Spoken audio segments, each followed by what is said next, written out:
former Minnesota Gov.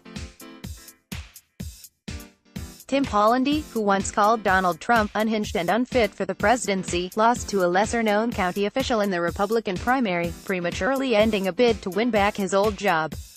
Hennepin County Commissioner Jeff Johnson, who won his party's endorsement but still was considered an underdog, won by nearly 10 points over the former two-term governor and presidential candidate. Pawlenty struggled to reintegrate into a party that had shifted since he left office in 2011. "I think it is just further indication that the rules have changed, not just in Minnesota, not just in our party," Johnson said. "People are expecting something different from candidates." Johnson now faces Democratic Rep. Tim Walz, who won a three-way race on the Democratic side to replace outgoing Governor Mark Dayton. Republicans need only the governorship to take full control of state government in Minnesota, a traditionally left-leaning state that had become a lone outpost of divided government in the conservative Upper Midwest. Big donors saw Pawlenty as the man to do it. Johnson had been viewed as a long shot given Pawlenty's unparalleled name recognition and the money that quickly flowed to his campaign when he announced his campaign in early April. Pawlenty was the last Republican to win statewide in Minnesota with his 2006 victory for a second term. But voters were unwilling to coronate Pawlenty, who didn't bother challenging Johnson at the state party convention. His loss effectively ends a political career that peaked with 2 terms as governor and a short-lived 2012 presidential bid. "Obviously not the result we hoped for and worked for," Pawlenty said Tuesday night before congratulating Johnson on doing a great job. Pawlenty struggled to live down his October 2016 critique of then-candidate Trump, though he later assured Republican voters that he still voted for the president and supported the bulk of his policies.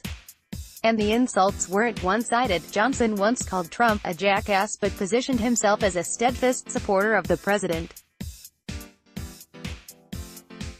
His post-political career as a lobbyist for the nation's largest banks came with the aura of establishment politician trying to force his way back into Minnesota. Several voters said they liked Pawlenty but believed he'd already had his time. For 21-year-old Republican voter Emma Glynn, Pawlenty's 2 prior terms were a knock against him. Glynn said she's concerned about the influx of refugees resettling in Minnesota, which is home to the largest population of Somalis outside of East Africa. While both GOP candidates have made a crackdown on illegal immigration cornerstones of their campaign, Glynn said she felt Johnson was better suited to put an end to refugee resettlement. "And if he's not, at least he's someone who's new," said Glynn, who works as a server in a restaurant and in a psychiatric group home. Democrats had expected Pawlenty to win, spending months preparing to face him in the fall. Pawlenty served as a foil in Democratic candidates' advertising, with Walz saying, "I won't let Tim Pawlenty take us back," in one TV spot. A heavily liberal outside political group spent millions bashing Pawlenty in the lead-up to the primary, with millions more in advertisements reserved for the fall. Even for some Republicans, the reminders of Pawlenty's tenure were enough to make them reconsider.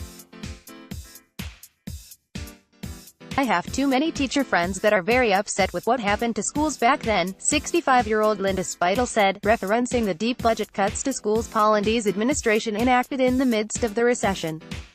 Walz said Johnson's upset over Pawlenty changes nothing for Democrats as they turn to November.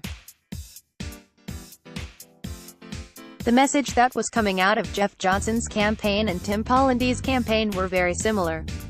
They were trying to out-Donald Trump each other, he said. Walz narrowly defeated State Rep. Aaron Murphy to capture his party's nomination.